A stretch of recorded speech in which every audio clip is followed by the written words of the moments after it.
Well agro and farm house প্রাকৃতিক পরিবেশে ঘেরা খুব সুন্দর একটা জায়গা এবং সাথে রয়েছে সবজি বাগান, ফলের বাগান, পুকুর, মাছ ধরা যায় যেখানে নৌকা চালানো যায় এবং তার সাথে সবুজ প্রান্তর এবং চারদিক ঘেরা। ওয়েল অ্যাগ্রোর চারদিকে ফুলে এবং ফলে ভরা এবং সবুজ প্রান্তর তো রয়েছে। খুব ভালো লাগবে সময় কাটানোর জন্য, খুব সুন্দর জায়গা। সেলের জন্য প্রচুর গাছ আছে এখানে গোছানো, ভালো লাগবে কেউ আসলো। এই যে কদবেল গাছ, কদবেল সচরাচর দেখা যায় না কিন্তু খুব সুন্দর কদবেল ধরেছে। ও এই যে খুব সুন্দর কদবেল, অনেক সুন্দর লাগছে দেখতে, খুব ভালো লাগছে, আমার ভালো লাগছে অন্তত। কদবেল গাছ সচরাচর দেখা যায় না, বাট খুব ভালো লাগছে। ছোট্ট গাছের পাতার মধ্যে সাদা সাদা বেলের মতো। আর এটা হচ্ছে কামরাঙ্গা, আবার মালটা গাছ, কৃষি কামার, অনেক কিছু আছে।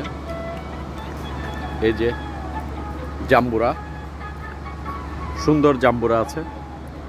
এই ফলটার না, ও আচ্ছা, এটা মনে হয় মুচাম্বি, বেশ মুচাম্বি ধরেছে। আর সাথে ড্রাগনের একটা বিশাল চাষ তো আছেই।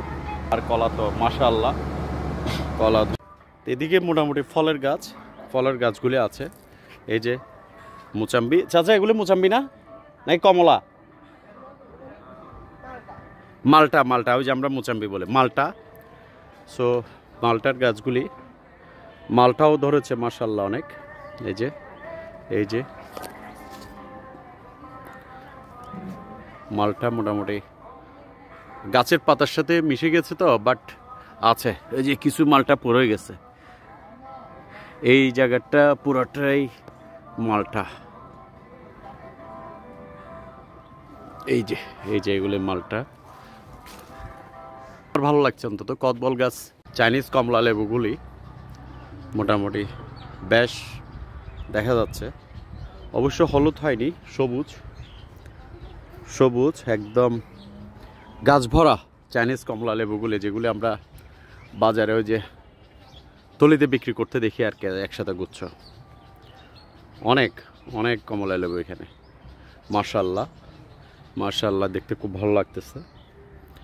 এই যে পুরা গাছ ভর্তি কিন্তু মোটামুটি। আর এদিকে বড় কমলা লেবু বা মুচাম্বিও হইতে পারে, আমি ঠিক শিওর না। যতটুক সম্ভব আসলে মুচাম্বি, সোফার মুসাম্বু মনে হচ্ছে, ঠিক আছে। তো আর পাট শাক সবসময় খুব ফেভারিট, যে শাক।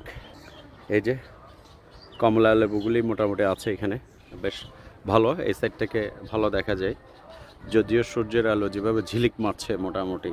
এই যে কমলা লেবু না, এগুলো আছে আসলে মুচাম্বি। ভালো ফলন হয়েছে মোটামুটি মাশাআল্লাহ। এই যে দেখা যাচ্ছে। আর ড্রাগন গাছ পুরাটাই।